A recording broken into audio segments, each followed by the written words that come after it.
প্রিয় শিক্ষার্থীবৃন্দ, ফ্লোচার্টের তৃতীয় ক্লাসে দেখো আজকে আবার তোমাদের জন্য ত্রিভুজের ক্ষেত্রফলের যে ফ্লোচার্ট সেটা কিভাবে করতে হয়।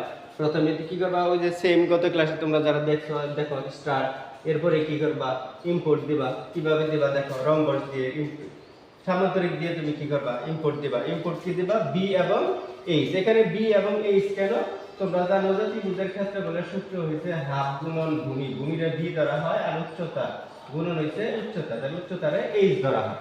এই কারণে বি আর এইচ ইম্পোর্ট দেওয়া হয়েছে। এই সূত্রটা তোমরা একটু মুখস্থ রাখবে।